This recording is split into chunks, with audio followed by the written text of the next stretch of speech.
আসসালামু আলাইকুম। স্বাগতম সবাইকে। তালের ভীষণ মজাদার একটি রেসিপি নিয়ে চলে এলাম।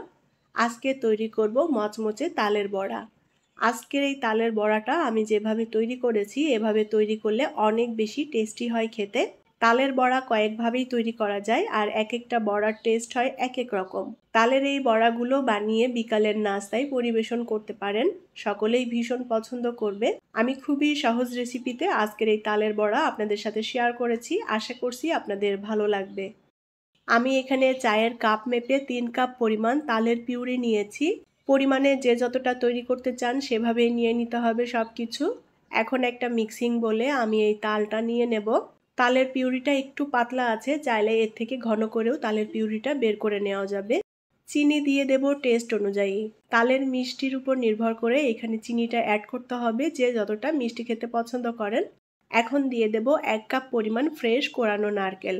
তালের এই বড়াতে নারকেল দিলে খেতে অনেক বেশি মজার হয়। নারকেল বাদ দিয়েও তালের বড়া তৈরি করে নেওয়া যাবে।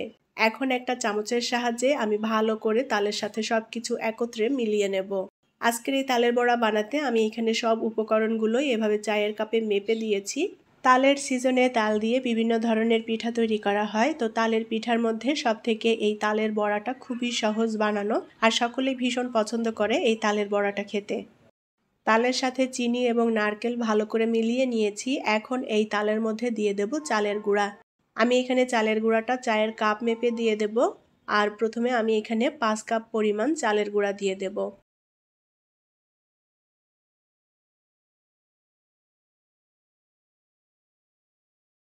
5 কাপ পরিমাণ চালের গুঁড়া দিয়ে দিয়েছি। এখন দিয়ে দেব 1 চা চামচ পরিমাণ বেকিং পাউডার। হাফ চা চামচের মতো দিয়ে দেব লবণ। লবণ এখানে টোটালি অপশনাল, কেউ না দিতে চাইলে বাদ দেওয়া যাবে। এখন হাত দিয়ে সমস্ত উপকরণ একসাথে ভালো করে মেখে নেব। তালের বড়ার এই মিশ্রণটা একটু আঠালো করে মেখে নিতে হবে, খুব বেশি যেন পাতলা না হয়। পাতলা হয়ে গেলে কিন্তু বড়াগুলো বানাতে অসুবিধা হবে। তেলে দেওয়ার সাথে সাথে মিশ্রণটা ছড়িয়ে যাবে, তাই একটু আঠালো করে মেখে নিতে হবে।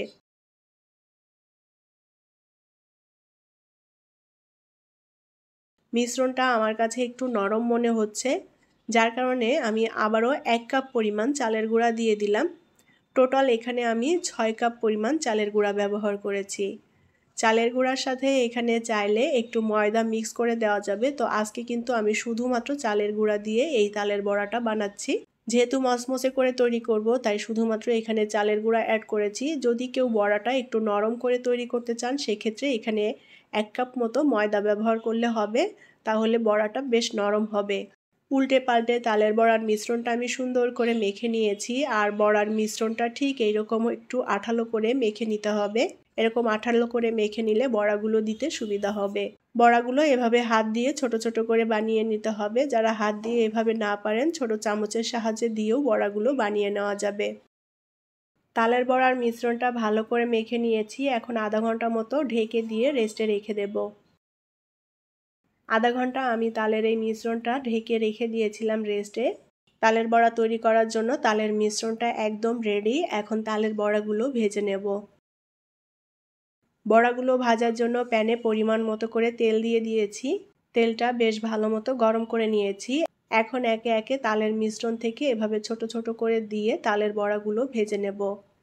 বড়াগুলো আমি একটু ছোট সাইজ করে তৈরি করছি, এটা যার যার পছন্দ মতো সাইজ করে ভেজে নেওয়া যাবে। চুলার আঁচটা অল্প রেখেছি, অল্প আঁচে তালের বড়াগুলো ভেজে নেব যেন সুন্দর মতো সেদ্ধ হয়ে যায়। এক পিঠ একটু ভাজা হয়ে গেলে তালের বড়া উল্টে দেব আর এভাবে কয়েকবার উল্টা পাল্টা করে দিয়ে খুব সুন্দর একটা সোনালি রং করে ভেজে নেব তালের বড়াগুলো। বড়াগুলো যার যার পছন্দ মতো রং করে ভেজে নেওয়া যাবে। উল্টে পাল্টে আমি তালের বড়াগুলোকে খুব সুন্দর একটা সোনালি রং করে ভেজে নিয়েছি। এখন তালের বড়াগুলো তেল ঝরিয়ে উঠিয়ে নেব আর বাকি বড়াগুলো আমি একইভাবে ভেজে নেব। তৈরি হয়ে গেল দারুণ মজাদার মচমচে তালের বড়া। বড়াগুলোর উপরের দিকটা মচমচে আর ভেতরের দিকটা বেশ নরম, খেতে অনেক বেশি ভালো লাগবে। বিকালের নাস্তায় বানিয়ে পরিবেশন করতে পারেন মচমচে এই তালের বড়াগুলো। আশা করছি আমার আজকের এই তালের বড়ার রেসিপি আপনাদের কাছে ভালো লেগেছে। রেসিপিটি যদি ভালো লাগে লাইক, কমেন্ট এবং শেয়ার করবেন। পরবর্তী রেসিপি দেখার আমন্ত্রণ জানিয়ে বিদায় নিচ্ছি। আল্লাহ হাফেজ।